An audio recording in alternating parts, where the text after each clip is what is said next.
Tijekom prošlih emisija većinom smo se od jedne do druge lokacije vozili automobilom. Malo smo pješačili i samo smo se jednom vozili brodom, ono kad smo išli do Visovca. Malo. Ajde Miro, idemo. Evo, nisam ja ko vi, ali idemo. Ajde Miro, požuri. Ajde, blizu smo. Koliko ima ovih stepenica, ali ovo je dobro za kondiciju, moram vam reći. Malo mi je bilo teško, ali... Ma to je bio samo mali kondicioni trening. Trebali bi na neku pješačku stazu. Ili biciklističku. Toga barem ima u Nacionalnom parku Krka.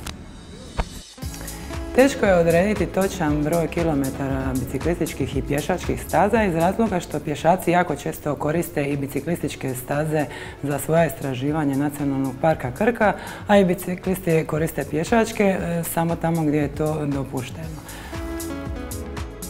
Preko 470 km biciklističkih staza smo upravo trasirali. To su one staze koje vode do najpoznatijih lokaliteta u Nacionalnom parku Krka.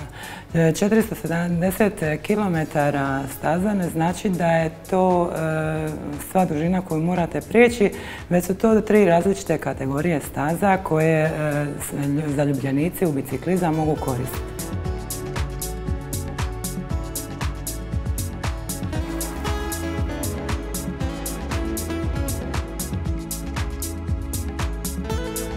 Na području cijelog Nacionalnog parka Krka biciklističke rute su definirane prema podlozi. Znači imamo cestovne koje su označene plavom bojom, imamo trekking ili family rute koje su označene narančastom bojom i brdske staze koje su označene crvenom bojom.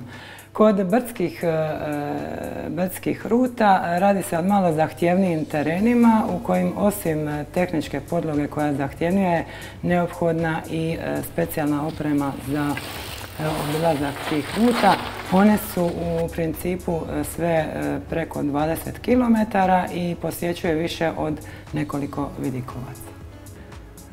Prije nego krenete u istraživanje Nacionalnog parka, bilo pješke ili na bicikli, prvo se morate naoružati informacijama.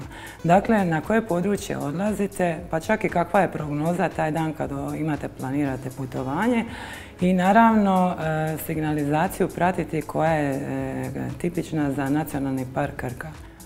Svaki biciklista uz kvalitetnu i tehnički ispravnu biciklu mora imati na glavi kacigu, ponijeti sa sobom vode i ukoliko je moguće dodatni alat u slučaju da mu pukne guma ili nekakva nezgoda i naravno informirati se sa svim brojevima telefona koje je potrebno nazvati u slučaju nezgode.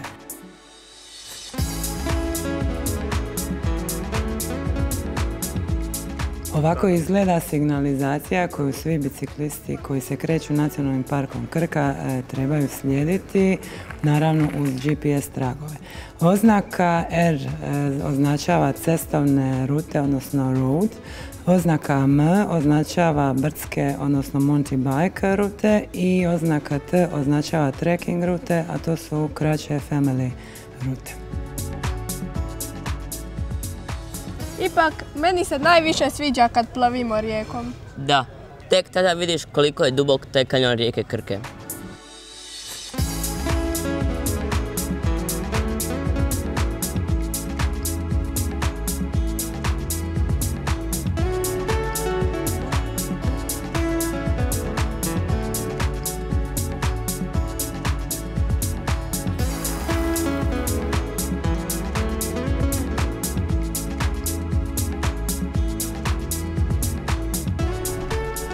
A ja najviše volim let iznad Krke.